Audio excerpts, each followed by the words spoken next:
I found out on December 29 at 11:47 p.m. while my phone was charging and my heart was already tired. Jason was in the shower. My phone was dead. His phone buzzed on the bed between my hands like it knew something I didn't. I wasn't snooping. I swear that. The screen lit up on its own, and the message preview showed just enough to ruin me. New year. New girlfriend winking face can't wait till she's out of the picture. Out of the picture. I stared at the words until they stopped looking like English and started feeling like a punch. The bathroom fan hummed. Water ran. Jason hummed too, off-key, happy, careless. The kind of happy you only are when you think you're winning. I picked up his phone. My hands didn't shake. That surprised me. The message was from someone saved as Lily Two Hearts.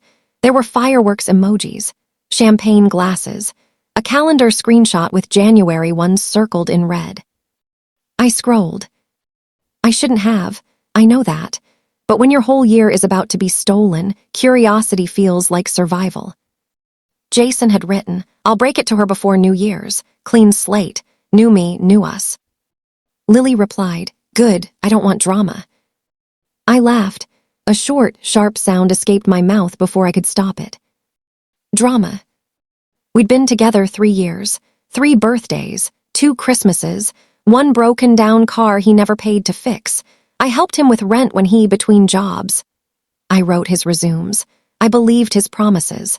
I loved him in a way that felt embarrassing now, like remembering you once believed in Santa at age 15. The shower turned off. I put the phone back exactly where it was. I sat on the edge of the bed and practiced breathing like nothing inside me had collapsed. Jason came out with a towel around his waist, hair dripping, smiling. That smile had always worked on me.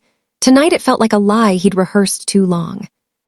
"Hey," he said, "you look quiet." "Just tired," I said. My voice sounded normal. That scared me more than crying would have. He leaned down and kissed my forehead. His lips were warm, familiar. I didn't flinch. I made myself still. That was the moment I decided something important. If Jason was planning a new year, new girlfriend, then I was planning a new year, new revenge. Not loud revenge, not screaming, throwing things revenge. Smart revenge. The kind that smiles back. The next morning, December 30, I woke up before Jason. He slept on his stomach, arm flung over my pillow like he owned it. I watched his back rise and fall and felt something shift inside me. Not love, not hate. Clarity. I went to the kitchen and made coffee. My phone was finally charged. I opened my notes app and wrote 1 sentence. Don't confront, collect. That became my rule. Jason woke up cheerful, too cheerful. He whistled while brushing his teeth. He talked about New Year's plans like nothing was wrong. "Mark's throwing a party tomorrow," he said. "Big one, we should go." "Way." The word sat between us like a joke, only he understood. "Sounds fun," I said. "We should dress up." He smiled. "You always look good." I smiled back. Practice makes perfect. That day, while Jason was out running errands, I started paying attention. I noticed things I had ignored before. His laptop left unlocked, his calendar notifications, his sudden gym motivation, his new cologne that wasn't for me. I didn't cry. I didn't scream into a pillow. I made lists. I found emails, nothing illegal, just careless. Jason was careless when he thought he was in control. He complained about his boss. He joked about calling in sick. He bragged to friends about upgrading his life in the new year. Upgrading. I took screenshots. I saved dates. I listened. That night, he sat next to me on the couch and talked about resolutions. "I want to be more honest this year," he said. I almost choked on my water. "That's a good one," I said. "Honesty is important." He nodded seriously, like he meant it. I excused myself and went to the bathroom. I looked at my reflection. My eyes were clear, my face calm. "You've got this, Emma," I whispered to myself. Saying my own name felt grounding, like reminding myself I existed outside his plans. December 31 arrived with cold air and fake excitement. The world always acts like midnight changes everything. I knew better now. Jason spent the morning on his phone, smiling, typing, hiding the screen when I walked by. I spent the morning getting ready for the party. I wore the red dress he loved. Not for him, for me. I curled my hair. I did my makeup slow and careful. I wanted to remember this version of myself, the one who knew the truth and didn't beg. At Mark's house, the music was loud and the lights were low. People laughed too hard, drank too fast. Everyone was counting down to something better. Jason kept checking the time. At 11:30, Lily texted him. I saw the glow of his screen. He smiled and typed back, thumbs flying. I leaned close and shouted over the music, "Who's that?" He didn't even look guilty. Just Mark. Another lie. Easy. Lazy. At 11:50, he pulled me aside. "Hey," he said, "after midnight can we talk?" My heart thumped once, hard. "Sure," I said. "About what?" He hesitated, just a second, then smiled again. "Just us, the future." The future. I nodded. I'd like that. Midnight hit. People screamed. Confetti fell. Jason kissed my cheek instead of my lips. I noticed. At 12:03 a.m., he cleared his throat. "Emma," he said, "I think we should." I raised a finger. "Before you say anything," I said, loud enough for him but soft enough for privacy, "I just want to say thank you." He blinked. "For what?" "For showing me who you really are before the year went any further." His smile froze. "I know about Lily," I said, calm, clear. "I know about your plans, new year, new girlfriend." His face went pale. "You went through my phone." "That's what you're worried about?" I asked and laughed. People around us were cheering, oblivious. "I was going to tell you," he said quickly. "I just didn't know how." "You knew when," I said. "Midnight." He reached for my arm. I stepped back. "I'm not here to fight," I said. "I just wanted you to know something." "What?" he asked, eyes darting. I leaned in close, smiling like I used to when I loved him. "I've been planning too." His phone buzzed. He looked down. His eyes widened. Lily had sent a message. "Why is your girlfriend messaging me screenshots?" He looked up at me, panic breaking through his confidence. I winked. "Happy New Year, Jason," I said. "Mine just started." I walked away before he could speak, heart racing, head high, knowing this was only the beginning. Jason stood frozen behind me, but I didn't turn around. I walked straight out of Mark's house into the cold night air. Fireworks cracked above the street. People hugged. Strangers shouted, "Happy New Year," like nothing in my world had just shifted. My phone buzzed. Once. Twice. 3 times. "Jason." I didn't answer. I got into my car, locked the doors, and sat there shaking, not from fear, but from adrenaline. My hands were alive. My chest burned. I laughed again, loud this time, alone in the car. I had crossed the line, and there was no going back. I drove home with the radio off.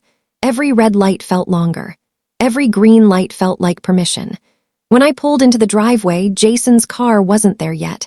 Of course it was. He was probably still inside, trying to explain screenshots, lies collapsing on top of lies. Inside the house, everything looked the same. The couch we picked together.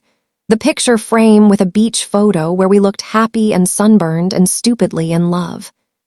I took the frame down and placed it face down on the table. My phone buzzed again. "Jason, Emma, please answer." "Jason, you don't understand." "Jason, Lily is overreacting." I opened Lily's chat. She had replied to the screenshots I sent earlier. "Lily, is this real?" Me, yes. "Lily, he told me you were basically done." Me, he told me he wanted honesty in the new year. There was a long pause. Then, "Lily, wow." I sat on the edge of the bed and stared at the wall. I wasn't trying to steal her man. I didn't want him. I just wanted the truth to be loud. Another message popped up. Lily, thank you for telling me. I typed, deleted, typed again. Me, you deserve to know. That was all. At 1:12 a.m., the front door opened. Jason walked in slow, like he was entering a crime scene. His confidence was gone. His shoulders slumped. His eyes were red. Emma, he said softly, can we talk? I didn't move. You're already late. He swallowed. I messed up. I laughed. You planned. That's not the same, he said weakly. It is when you write it down, I replied. He took a step closer. Lily blocked me. I looked at him then, really looked. And I felt relief. That sounds like a you problem, I said. He rubbed his face. I didn't think you'd find out like this. Like what? I asked, with proof. He opened his mouth, closed it, opened it again. I was going to break up with you gently. On New Year, I said. How romantic. He flinched. I stood up. Here, what's going to happen? You're going to sleep on the couch tonight. What? He said. Emma, come on. You lost the right to say, come on, when you called me out of the picture, I said. He froze.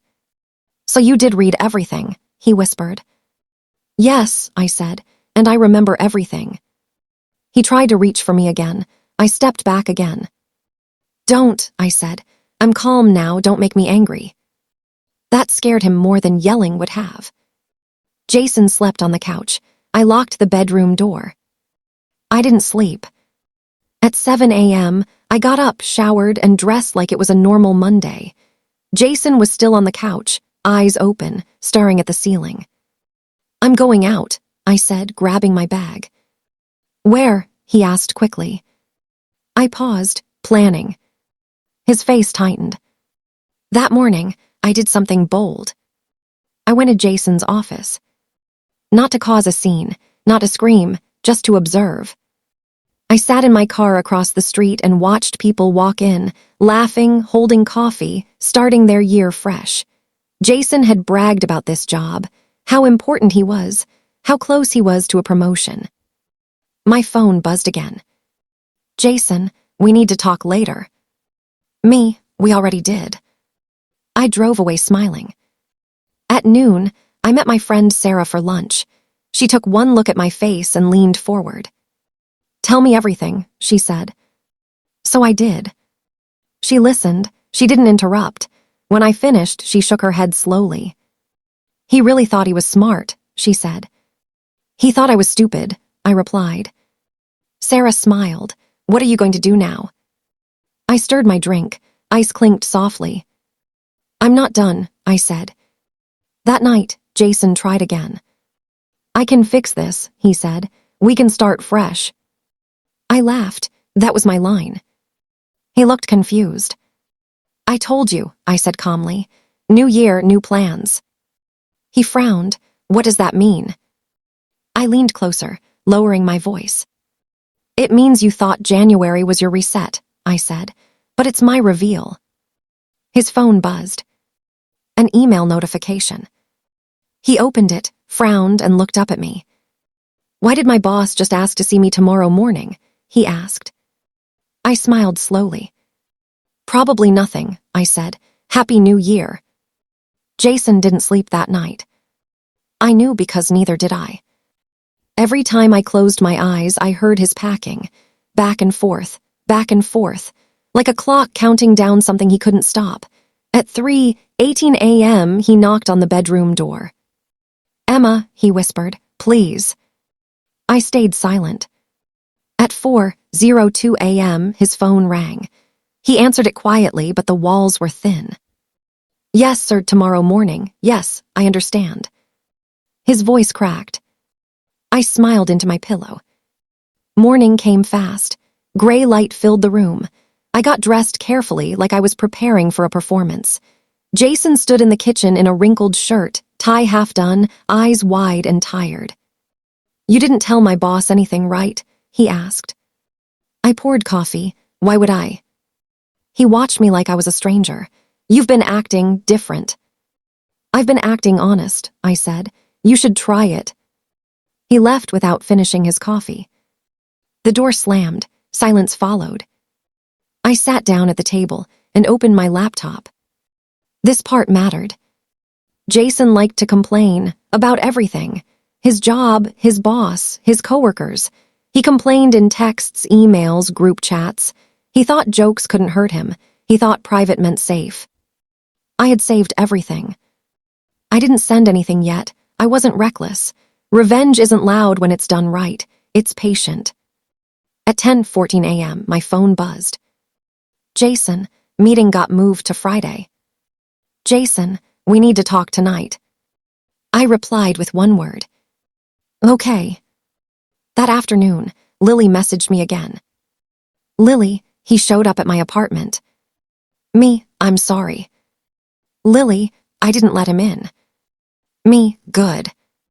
There was a pause. Lily, he said you're manipulating things. I laughed out loud.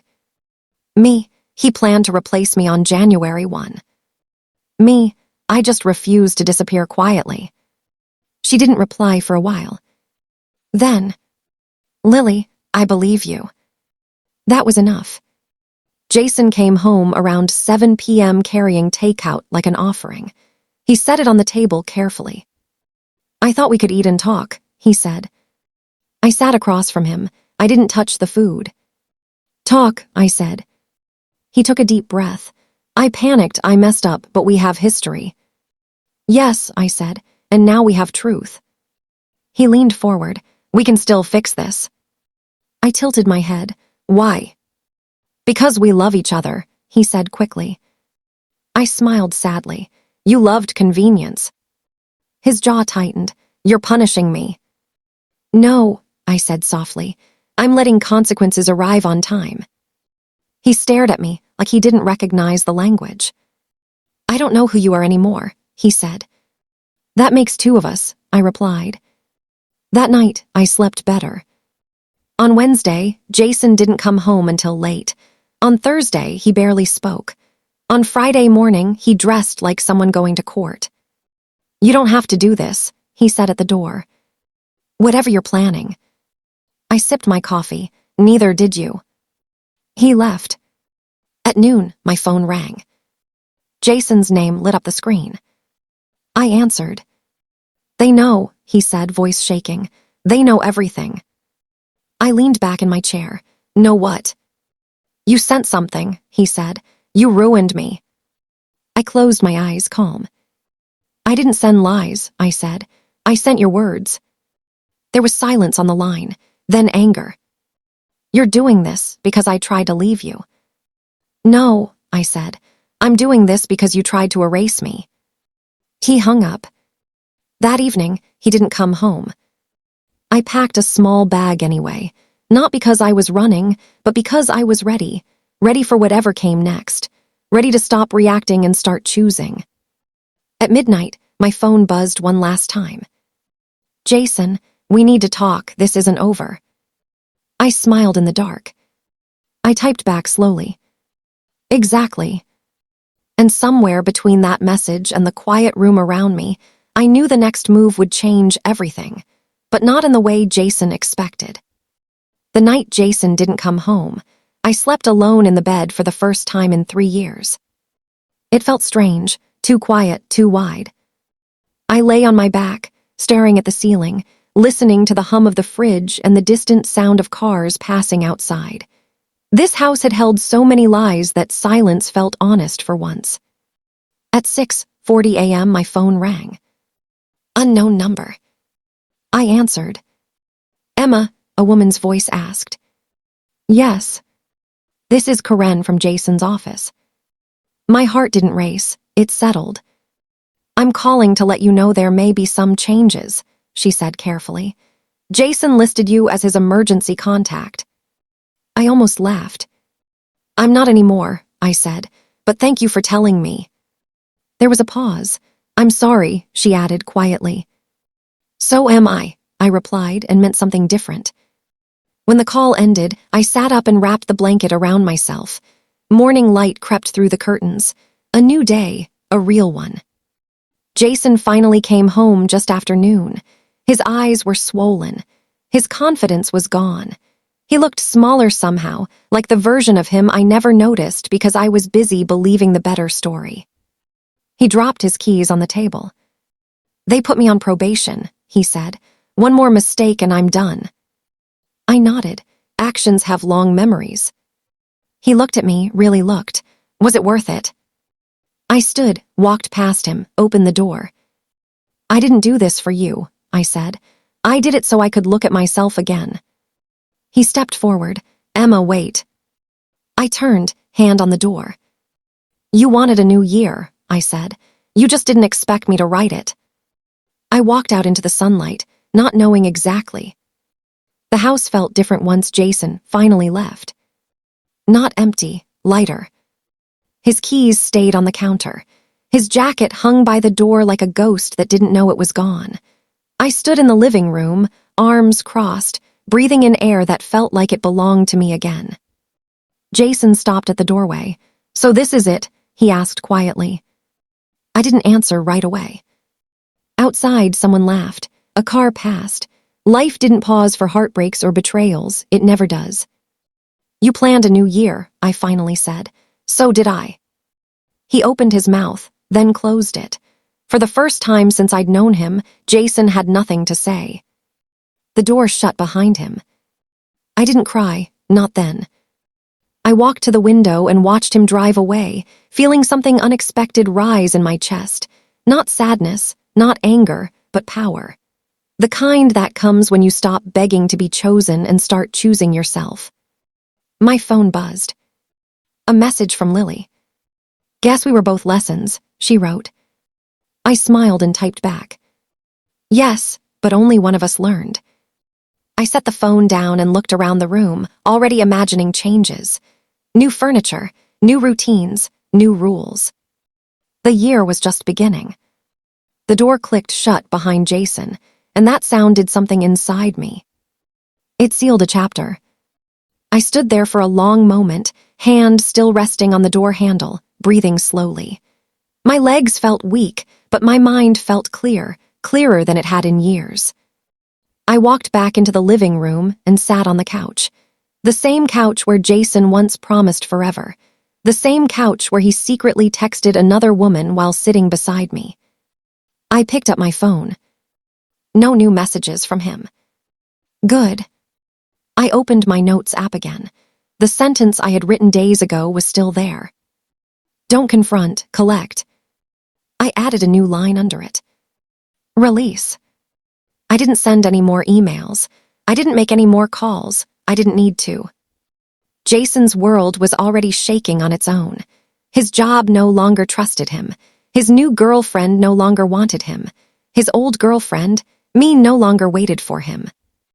That was the real revenge. Not screaming. Not begging. Not destroying myself to teach him a lesson. I stood up and started packing. Not to leave in fear, but to move forward. I packed my clothes, my books, my memories. I left behind anything that felt like a lie. The beach photo stayed face down in a drawer. Some things didn't deserve wall space. Later that evening, my phone buzzed one last time. "Jason, I never meant to lose you." I stared at the message for a long time. Then I replied, "You didn't lose me. You gave me back to myself." I blocked his number. Outside, the sun was setting, painting the sky orange and pink. The kind of sunset people post about with fake captions. This one was real. I carried my bags to the car and paused, looking back at the house. 3 years ago, I walked in thinking love meant holding on no matter what. Now I knew better. Love meant knowing when to let go and when to stand tall. As I drove away, I felt it fully then. Not anger, not pain. Freedom. Jason had planned a new year and a new girlfriend. But I had planned something stronger. A new life. And this time, I was the one in control. Thanks for watching. Kindly drop your comment about this story. And please subscribe to this channel, and on the